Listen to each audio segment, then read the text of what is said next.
Hello, welcome to the player ratings. Today, Leo and I will be discussing the nil-nil really good performance by Palace at Stamford Bridge versus Chelsea. If you haven't yet, please remember to like, subscribe, on the road to 10,000 subs. Really appreciate everyone's support of all our content, the match reaction, player ratings, preview shows, etc. So please feel free to like and subscribe. Joined by Louis. Louis, how you were there yesterday at Stamford Bridge? How was it? Yeah, it was good atmosphere. Typical first day of the season. Sun was shining. From what you see online, it's a different sort of vibe when you're at the stadium. Mainly because most people actually go to games, aren't sitting online, moaning all the time. Yeah, I'm in a good mood. Just put my tickets to Fredrikstad away, so they're all purchased. So looking forward to the European tour coming up, man. Yeah, I was gonna say massive week ahead for Palace, not only transfer wise, but obviously with the massive Thursday night first European game besides Samson Sport, a real game, not Intertoto Cup, with all due respect to that competition. So yeah, looking forward to that.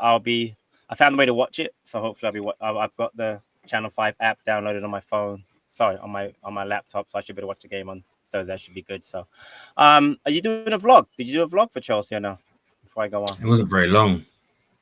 Okay, so I'm gonna say It look was, forward it to look out for Louis' vlog, was, but if there it isn't was, one, then it was about 4 minutes. yeah, no worries. I'm just checking Not it. not So not before we much get not into much the not much happened. not much, Especially, not and much going, I don't want to be posting that celebrating the goal and then I hear you. Before we get into the actual game, because there's obviously a lot to talk about, let's go into the before we get into the other stuff. Let's get into the one moment of the game that was really the big controversy, the Eze free kick. So spoke out yesterday with Hambo. Law 13 free kicks, where 3 or more defending team players fell on my wall, quote unquote. All attacking team players must remain at least 1 meter, 1 yard. Try to say they're not the same. By the way, meter and a yard are not the same. That's silly to say that. Anyway, from the wall until the ball is in play. All right, fair enough, right? So let's go to this picture. Last year, Bournemouth, Chelsea, Reece James, great free kick ties the game. You can see Kukureya and Tosin, and they are 100% not a meter away from that wall, and that didn't come up. And the point being, obviously, without going into too much, minutia, is that this happens all the time. It's happened all the time. Why Darren England, no comment on him, by the way, by me today, chose to implement that rule yesterday is a farce. I watched a bunch of stuff this morning. People saying how it is a rule, but it hasn't been implemented in 2019. But with the first game, a lot of times they will decide to pick up on a rule and implement it, which is probably going to happen. It better happen, Lou. But your thoughts on that ridiculous call, which I think ridiculous. I'm not going to put you on that call yesterday yeah. on Eze's free kick. I'm a big advocate for not moaning at refereeing decisions like this. I find it mind numbing complaining about refereeing decisions. I only got 2 words for that, and that's game's gone. Yeah, I hear you. Yeah, so That's it. I wanted to touch on it because you have anything more to it. Again, I just think it was very unfair. It was great. We're gonna get to it when we talk about individual Yeah, performances by Eze. from But from a, yeah, go ahead. from a match going fan who goes and spends the money and you literally, that's what I pay and follow. That's where the passion comes from. That a free kick on the edge of the box away at Chelsea, your player smashes it in and everyone goes, wow, this is the first goal of the season. Yeah. For then it to be chalked off by that. So I'm not complaining about the refereeing decision. I'm more complaining on what is my sport and what we all do this for and why we love it so much. Yeah, I think you're right. When you say game's gone, that summed it up for me too. But the match in and of itself. So we set up in a typical 3-4-2-1. Liverpool, Chelsea in their 4-2-3-1. I thought the setup by Glasner, which is I don't typical. really think they was in a 4-3-2-1 though. I think James was playing like a centre. James was playing like a centre back, and Cucurella was pushed up on Richards. So three in the back. Kind of match what we were doing. It felt like in possession, James was like he was getting the ball at right centre back, and Cucurella was that typical. He wasn't even inverting; he was pushed right up against our back three. Oh yeah, it would make sense that would do. And again, obviously, it is in and out of possession is different, but you're right, James. Very involved in Build up. defending and in build-up play, obviously. And I'll get into the ins and outs, but I thought that tactically, Glasgow did a great job. His key focus was to choke choke Palmer's ability to be involved in the game, right? Keep it very tight, make them go wide to Gittins and Neto and see what they can do. And he was never going to be worried about crosses because I'll look at the stats. They had 11 corners, every one of them, bar the last one by what's his name again? Estavio, were to the near post because obviously they thought that they could beat us at the near post, flick on whatever. I'll get to it now. Saw 3rd minute, great clearance off the line of one of those corners, which could have changed the game. Go ahead. By the way, he does that on a regular basis. He does, take it back to Ipswich at home last season when we won 1-0 and he scored, he also cleared 2 off the line. Yeah, this is why he's underrated. so important to the team. So important to the team. Yeah. Stats wise, it's wrong here, but it says 29%, 72% Chelsea, 28% Palace, 19 shots for Chelsea, 11 for us, but they only had 3 on target, 1 in the first half, 2 second half. None of which really phased Henderson. Maybe the Liam Delap one, but I don't think any of the shots. They were very poor shooting. We had 4 shots on target. JP, we'll get to later, had a really great chance. Great ball by Wharton, brilliant ball.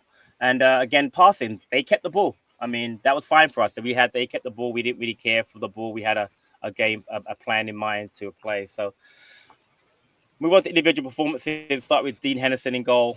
Both came at 8.5. I'll go first. Distribution, passing was very good. I think what we tried to do, not go long as much. He was 20 for 28 on short passing, 7 for 15 on long balls. The one that stands out to me was the ball he put up to Ateta when he brought it down, swerved to take that wicked shot that almost caught out Sanchez. I thought, did we had to do again? Had the one save on a Palmer, like a shot crossed by Palmer. And again, the Delap shot, the 90+1. But I thought he was very good. Again, clean sheet number 1 for the season. Wasn't overly bothered, but was very safe in goal. Your thoughts on Dean Henderson? Yeah, I didn't really think he had like an important save to make. But I thought his passing was good. I think people might highlight a few ones that went out of touch, but that's going to happen when you're trying to play pinpoint passes with your left and right foot. But I like the fact how we don't force things. If it's not on, we go back to Henderson. We recycle. And he played a lovely few clipped balls into Sarr into the middle, which is a hard thing to do. But yeah, see, look, most successful passes. He was good yesterday, and yeah, I love the back three's relationship, back 5 with Henderson. So yeah, 8.5. Didn't really have to make a save. Yeah. Move on to Danny Munoz. We both gave him 8. Your thoughts on Munoz? Energetic, really good. It's just his normal level performance. I'm trying to think. I think he was tired because he doesn't really get tired. But in the second half, we got into good positions. But I just felt like when we were swinging crosses into the box, at no point did I feel like we were really threatening with our crosses. I think that was the same with Mitchell as well. I felt like that we got into good positions, but Cucurella's a tough opponent. He had Gittins on the left, but I thought Gittins was awful. But also he was on a yellow card early, which probably held him back a little bit. Right. But should have given him an extra point for clattering Cucurella because that was quite satisfying. Yeah. 40 touches, 4 clearances, 2 interceptions, 5 out of 8 ground duels. The app that I have now actually gives me some new stats this year. Distance covered, he covered 6.8 miles, the most of the match. It's tied actually with another. What's that in kilometers?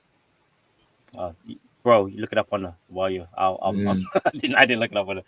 Oh, it's an American app, so it gave me a mile. Like you can look it up, but the most in the match, I thought it was very good. You're right, defensively, had that great chance to get forward on a counter, and he fouled by Esteval. Should have been more than a yellow. I think even the manager thought that, but energetic did a good job, and again, I attacking wise, Chelsea are a top proposition. I thought he did well, as did our next player, Ty Mitchell. Both gave me 9.5, and man of the match for both of us. I'll go first. I thought he was quiet going forward, especially early in the match. But his defensive work was brilliant. You look on the here, he's got 58 touches, 5 tackles.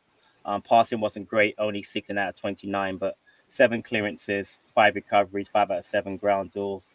The tackles that he had, the 5, obviously, again, is most in the match. But I thought he was very, very solid. He had a couple of chances going forward. He had one really good cross and he may put in a good ball to Saar. But you mentioned Gittins wasn't good. I think it wasn't good because of Ty. I thought Ty was so good. No, Gittins was on the other side. Gittins was on the other side. So yeah, he was up against Munoz and Richards. My bad. Sorry, it was Neto, but then it was Esteval late, right? Because Esteval came on a Neto side. Yeah, yeah. Sorry. But I thought Mitchell just in general did really well. I think for people to think Sosa will come in and take his job, it's not going to work that way because again, what Tiger does defensively, you can't match and you can't afford for it not to have it because to get a clean sheet against a Chelsea, you mentioned before the back five to all work well and they do work well together. So good job by Ty. Your thoughts on Ty? Yeah, he was my tip to be maybe not player of the season, but to go to another level. And I think he looks like he's been in the gym a bit more. He looks a bit stronger. Another year of experience. Only confidence would have grown from winning the FA Cup. He's probably one of the most established left backs in the league now. Surely he's got to be nearly touching 200 appearances. He's ever stay in a top team.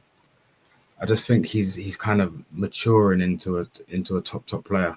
I think he received a lot of flack from our fan base. Me, at times, I've been critical of him as well, but I feel like he broke through that little barrier, and I thought he was unbelievable defensively yesterday. Anytime he stood up 1v1, there was one time where Neto kind of shifted it quickly and got across across the box in the first half. But other than that, he just starts. Yeah. He's just his recovery runs. He's great in the air. He's getting better with his balls into Mateta. I think they were good. I just think, I thought he was unbelievable yesterday. You think about the players he has to go up against on a regular basis, the Sakas of the world, the Netos, Liverpool have good attacking players, obviously. Who played right side for Liverpool now? Oh, obviously Salah. I mean, he doesn't ever get a performance, someone to go against is going to be easy, and he does a good job every time. So credit to Ty Mitchell. Chris Richards, 8.5 on both of us. Your thoughts on Chris Richards' performance against Chelsea? I think he didn't have as much to do either. He was just a great performance. Listen, we got a clean sheet, so that's the most important thing. And I didn't feel we were threatened that much. So all the back 3 to 5 are going to get high ratings. Put his body in the line. I loved his interview after. He speaks so well. And he's just matured into one of the most important players in the squad. Yeah, 8 out of 19 passing, only misplaced 1 pass. Excellent for anybody, especially for Richards. 2 out of 2 tackles, 2 blocks, 3 clearances. Very good in the air. A lot of those corners that I mentioned before, he was the one heading it. He had that block of the Palmer free kick that he took him right in the face, which was great. And also covered 6.4 miles as a defender. So, very good performance by Chris. And again, credit to the entire back 5, plus the whole team, because again, a clean sheet against Chelsea is not easy. Next, we'll go to Maxence Lacroix. I gave him an 8. Hold on. 9. No, you gave him a 9.5 you know what? as well. I did. I gave him 9.5 because actually I have him, and I'm changing it now. I have my joint man of the match because I thought defensively both he and Ty were very, very good. So let me change that now so people can see it on the screen. You said you had 9 or 9.5? Both had 9.5, but I'll probably give my man the match to Ty. You go first then, because then I'll talk about him. Just beast in the air. His passing was better today than it was against Liverpool. Recovery runs unbelievable. Didn't give João Pedro a sniff. Didn't give Delap a sniff. Just leader, unbelievable. And if Mark Gahey goes, he's definitely one to fill a void in the leadership role. It's the armband for me. It's got to go straight to him. Yeah, tough assignment, but he did the same thing against João Pedro at Brighton last season. Did a really great job. 20 out of 22 passing. Tyler Henderson, as far as the number of passes accurate. 46 touches, 7 clearances, 2 out of 3 long balls, 3 blocks, 2 interceptions, 2 recoveries. So it was massive. Again, the movement of Pedro, which I didn't really notice as much yesterday, is very good. I just thought that we probably had a more idea of, you know what, just follow Pedro wherever he is, because I thought that Lacroix just kept him very quiet.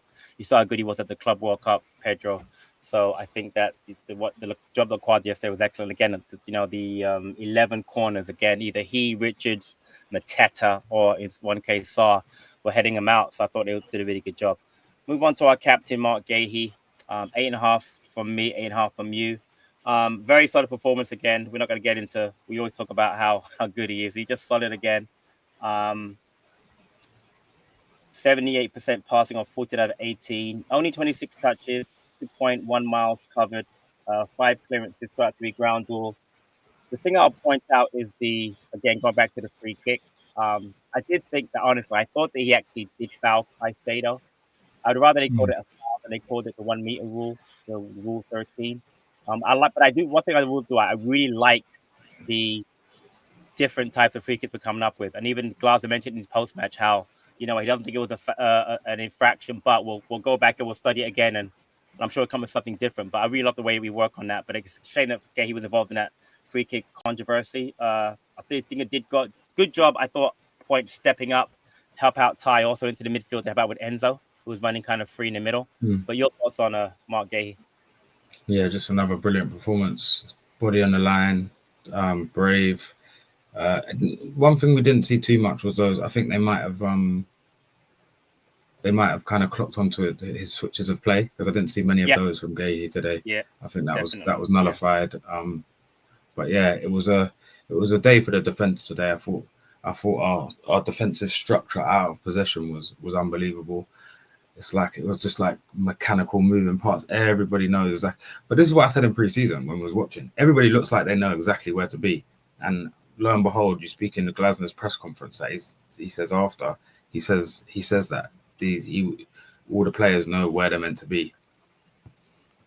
It's underrated, but I think what makes us such a good team is that fact that everyone knows their roles, whether they're a starting player or one of the 2 or 3 or 4 that come off the bench. You don't really see, oh my God, why did so-and-so do that? That can't be part of our game plan. And again, if you watch Palace as we do every day, or every game, sorry, you see that the well drilling of the team is what makes us so successful. So you're right. Mm-hmm. Next, Will Hughes, 7.5 from me, 7.5 from you.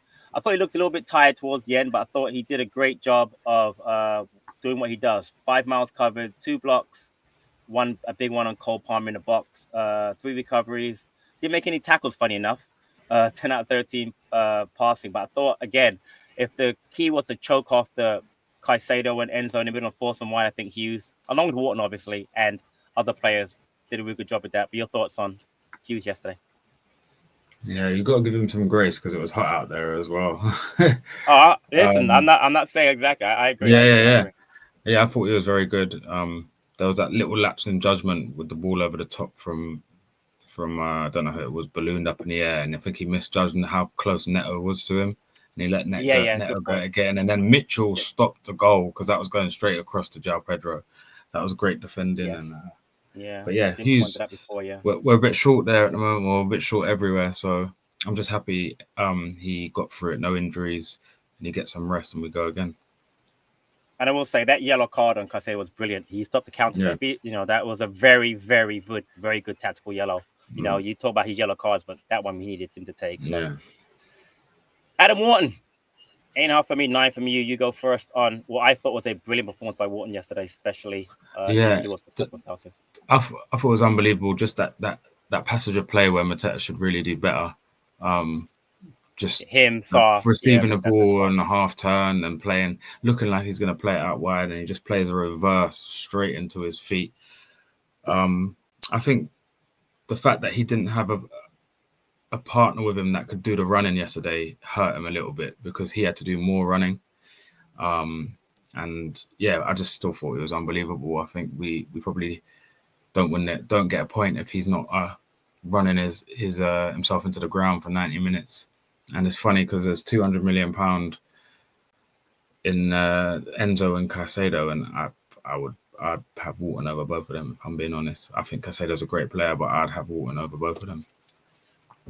Yeah, you're right on the running. He had 6.1 miles covered.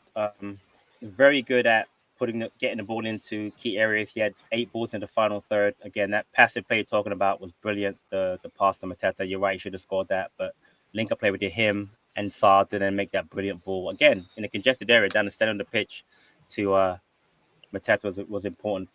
Created 2 chances, 3 out of 5 long ball, 3 recoveries. And again, Caicedo and Enzo were quite good, but they weren't as good yesterday. I don't think as Wharton was. And Richard Eze, 8 from me, 7.5 from you. What I'll say is, in all of the circumstances that surrounded him, I thought he did really, really, really well.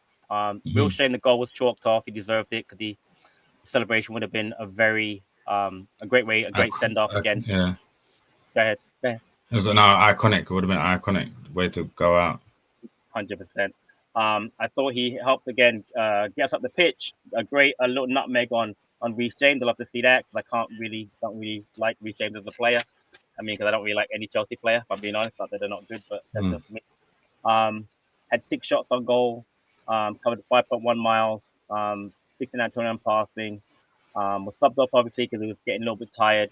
I'm not going to get into the whole end of the match what he did because you were probably there watching him clap the fans. But I thought again, there's a lot going on in that guy's life with this whole Spurs nonsense. Well, I shouldn't say nonsense. Spurs transfer saga. But I give him credit for not only wanting to play because the whole point was he didn't want to play, which is nonsense, and 2, playing as well as he did under the circumstances. But your thoughts on Eze? Yeah, I think it was a really good performance. It was just probably decision making what let him down a little bit, but yeah, it was a great performance. Under the circumstances, there was a few times I think he went over it with Hambo where he should have passed, he should have shot, but that's Ebbs. Yeah. That's Ebbs. Yeah, exactly. Normally, exactly. That to me, that was a typical Ebbs performance, and it was also typical of Ebbs to score the winning goal like he did, but obviously it was chalked off. So we're talking about a 9.5 out of 10 if the goal goes in. Exactly. If the goal is given. If it rightly given, in my opinion anyway. Ismail Sarr, 7.5 from me, 7 from you. Your thoughts on Sarr? I thought his defensive work was unbelievable yesterday. It was a bit loose in possession. I think today was a game where we probably need him to be a bit better with ball carrying to relieve pressure. So to use his pace to really get him behind and be direct. But so he worked I saw him in the 90th minute. He was so tired and he was still sprinting after Cucurella. All those doggies between Achimpong, Cucurella. Yeah, and obviously the one off the line. Yeah, probably should have given him a 7.5. But yeah, hopefully he can fill his boots a bit more against Fredrikstad. Yeah, the header off the line is very key. You mentioned his running, 6.8 miles covered during the match, the most of any player. I mean, just ran his socks off. 4 clearances. Again, defensive work was really good. Great link-up play we mentioned before on the Mateta chance.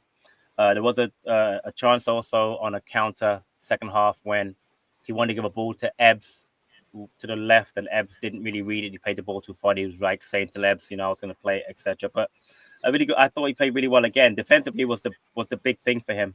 To be locked in on the Chelsea players, and I thought he did a really good job of helping track back on their wingers and or fullbacks. So last of our starters, Jean-Philippe Mateta, 8 from both of us. What I'm going to keep saying is that I cannot believe how good his hold-up players become.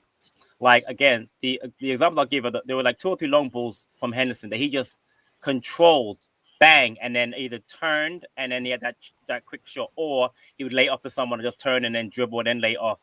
It's so important that you don't have a striker that when the ball comes to him is bouncing off you and going right back to the other team or going out for a throw, whatever. But Teta's link up play and hold up play has been so much better than anybody would have thought. He had 3 shots on goal again. The biggest one was the miss that he had, but he could have had that long shot also. 6.4 miles covered, ran his socks off, 7 sprints, 30 touches, 1-out-of-1 tackles, 4 clearances, 4-headed. Obviously, that would be part of the whole being back there on set pieces, corners, and free kicks. But JP worked really hard yesterday, did really well, deserved the goal, I think, for his work rate. But your thoughts on JP? Yeah, typical selfless performance from a Premier League number 9. Absolutely ran himself into the ground. Could have done better in the first half with that opportunity, but normally Mateta needs one or two to get a goal. To get there, the next one, exactly. Yeah. But I'm completely happy with his performance. Real quick, we'll go to the subs. Jefferson Lerma came on for Hughes, did his job.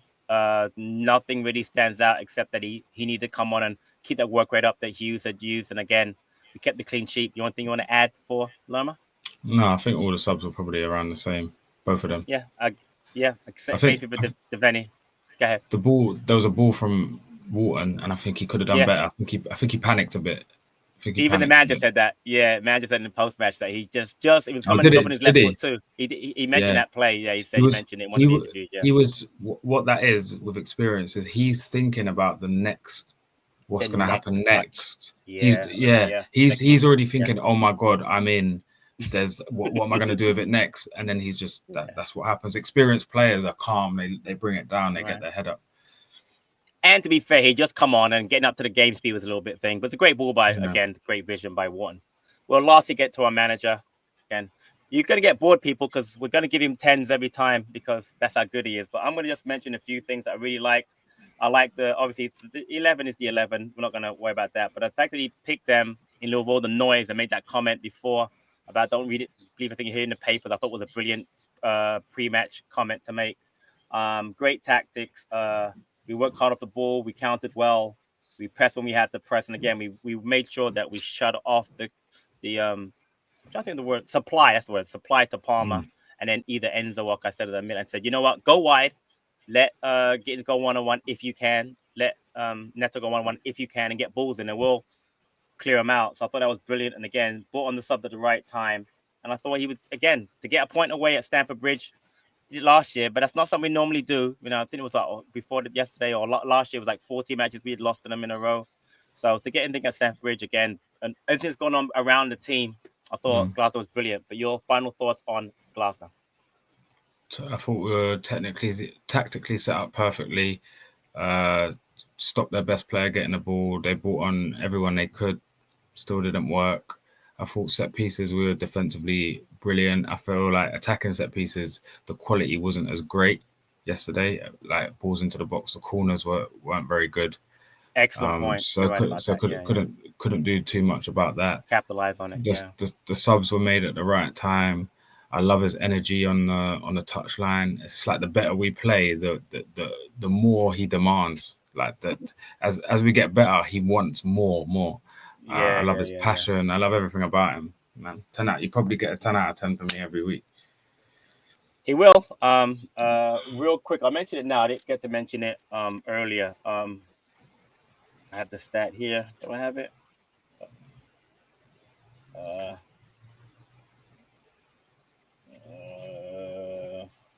It's the one about the last 10 matches. We have we're unbeaten. Games away to Arsenal, away to Spurs, Community Shield against Liverpool, FA Cup final against Man City, FA Cup semi-final. Yeah, it's mad. It's a mad stat. And again, we lost 4 games in the last 26, and I know the 4. I had to look them up though: Brentford, Everton, City, and Newcastle. I mean, it's mad. Yeah, but anyway, that's it for Louis and I for the play ratings. We will be doing a lot of content around the Fredrikstad game. Preview, obviously, play ratings. We're talking about it. Definitely a match reaction. Big week for Palace coming up with the first real European game at Selhurst Park. Louis will be there, as will D, as will Nick. So look forward to that. But that's it for the play ratings versus Chelsea. And until next time, up the Palace.